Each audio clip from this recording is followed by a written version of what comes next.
Accrediting Excellence, the international authority for professional coaching and mentoring, proudly presents Both Sides of the Coin.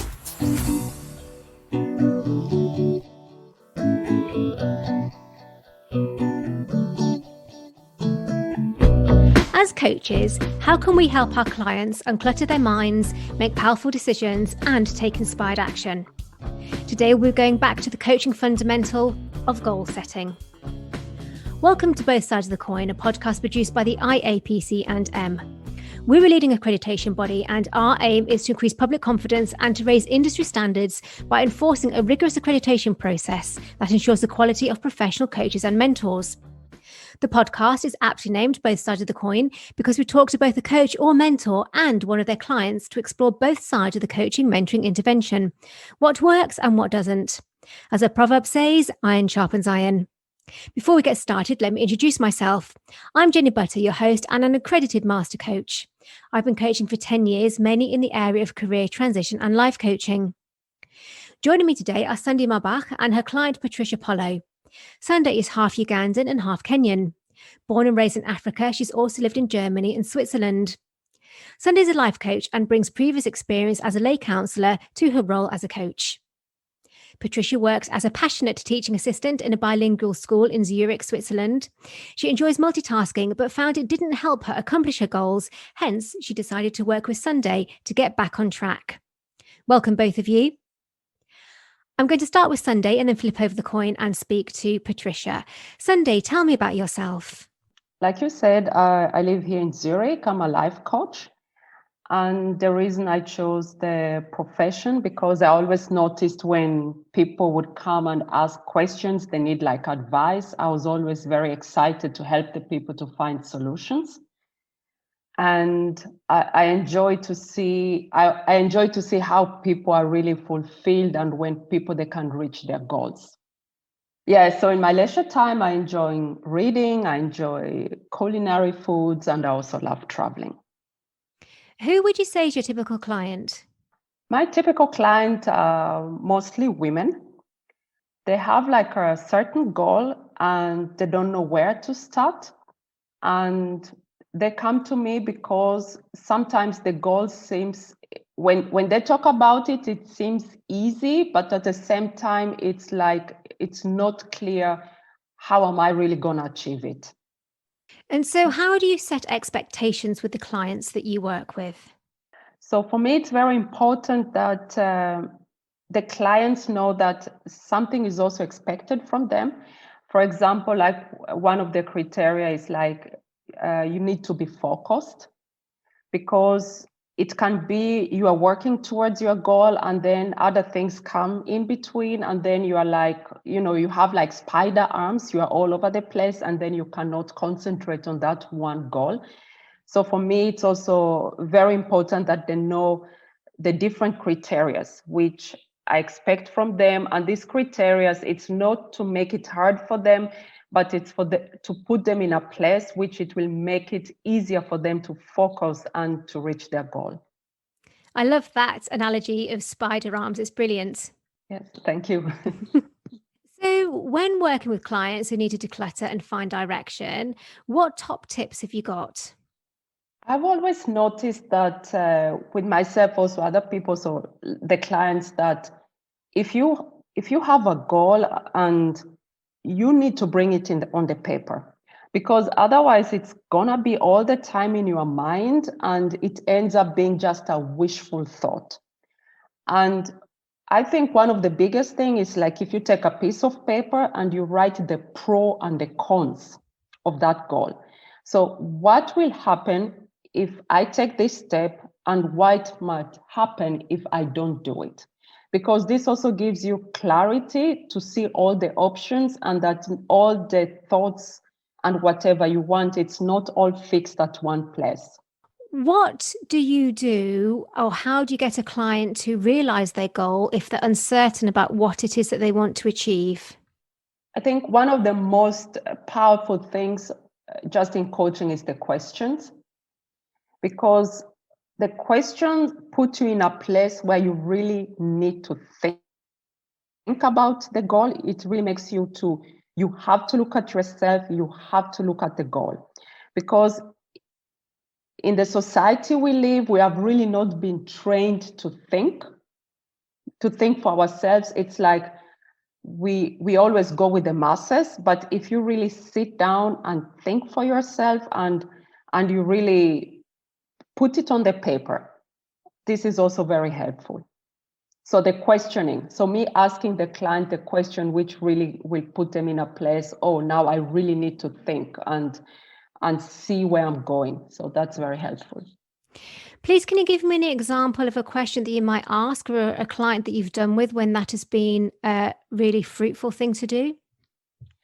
I think one of the questions I always see like people are like very surprised is like, what are your values? And people are like, oh, I never even thought about it. But the values have always been with them, but they never identified the values. And the second question is, who can help you? Who can support you with this? And they're like, oh, I never even thought about really my environment, my friends, what the things, where they're also talented or how they can help me. So most of the time, it's like the answers we're looking, everything is just around us, but we don't see it. That's excellent. So how do you explain how values are important to a client and how that can then help them set a goal? So what I like to do is to use the values elicitation exercise. Because when they come, they think, okay, this is exactly what I need. But when we check the values are totally showing something different. They're so convinced this is the goal which I want. But when you do the values test, it takes you in a different direction. And 3 weeks ago, I had this experience with a client where we did the values elicitation exercise, and she found it totally mind-blowing because she at end said, I had problems in the past with some people, but I never understood that the problems were happening because these people, they were hurting my values. And because I didn't really know what my values are, so I didn't really recognize that the conflicts I was having with these people was because of my values. That's really interesting. Thank you. So when you're working with a client such as that in goal setting, how do you then help keep them accountable to make sure they're achieving what it is that they genuinely want? I think when a client has a goal, then that's like it's a long-term goal.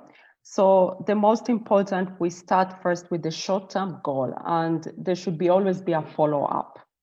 So we work through the small goals, and then we can go to the midterm, and then at the end, they have the end result. But definitely accountability, the follow-up, that's very important. Thank you. What else for you is important when it comes to the fundamental coaching practice of goal setting? I'm always amazed that whatever you go through, whatever you desire, if you can sit down and make a plan, the right questions are being asked, and there's like a light in the tunnel, then there's clarity.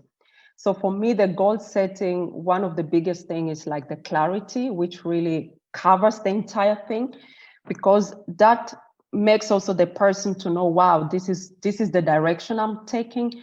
And also to see how the clients also are happy and being fulfilled.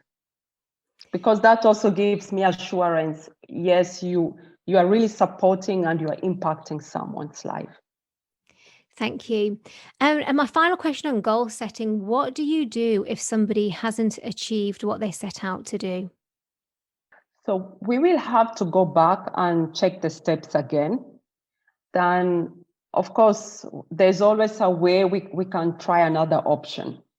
And the other option can also bring out something else. So for me, it's really important that we just don't give it up there and say, well, it's not going to work. I'm sorry. Thank you very much.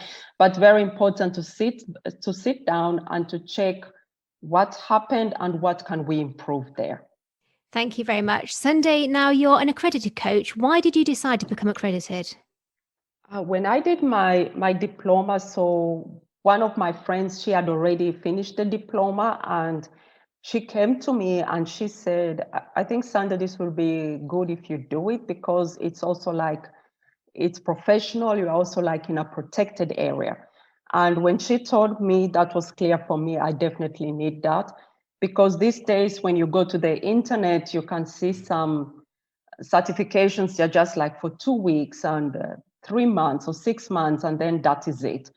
And for me, the accreditation gives me like the security that what you have done, there's like someone above who is watching, someone who has created a system. It is also a protection. Thank you so much, Sunday. That was excellent. I'm going to flip over the coin now and speak to your client, Patricia. Patricia, please tell us about yourself. I'm Patricia Pollow. I live in Zürich for many years. Actually, I grew up in Ghana, but I moved here some years back, and I work in a school. Why did you want coaching? I'm someone who does a whole lot of stuff at the same time. So I can be learning German and doing other stuff, doing that. So I really love multitasking. But then I realized at the end of the day, mostly nothing is accomplished. So I have started this, that, but then I'm not going forward. And then when Sunday told me about the coaching, I said, well, then you can coach me, especially with planning and doing one thing at a time. What have you achieved through your coaching experience? Last year, I was able to get into the business that I wanted to get in. So I was able to do that business for last year. But I've been trying this for many years, and I wasn't able to go through. Last year, I was able to at least do a small business, and then that was really, for me, a good beginning. And so how did Sunday enable you to do that? What was the process that she took you through? We started with time management. We did a bit of planning about time management and how I can do my stuff. And then I think I went through with her. And then when it came to what I wanted to do for last year, she actually encouraged me a lot to do it. And then she would always come back to me and ask if I'm doing it, if I'm going for it. And then I finally did it. But she really pushed a bit. So it sounds to me like actually accountability was very important for you with that. Yes. If she wouldn't have actually been on me or ask or question me why I'm not doing it, I think I would have relaxed. I would say, okay, I'll do it next year. If people haven't experienced coaching from a client's perspective, what would you say to them? Actually, ever since Sunday has been studying coaching or doing coaching, I think I've really advised a lot of my friends to take a coach, because I think it makes life more easy, and then you have clearer goals or like ways to do your things. Thank you so much, Patricia, and thank you so much, Sunday.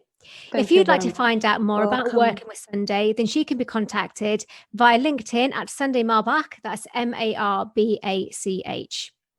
We're confident that anybody who attains an international authority for professional coaching and mentoring accreditation will be among the very best that the profession has to offer.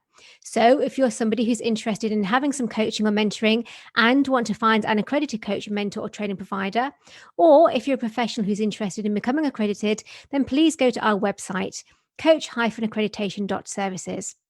And finally, if there's a topic that you would like me to cover on future episodes of Both Sides of the Coin, then I would love to hear from you. My email, jenny.podcast@coach-accreditation.services. Bye for now.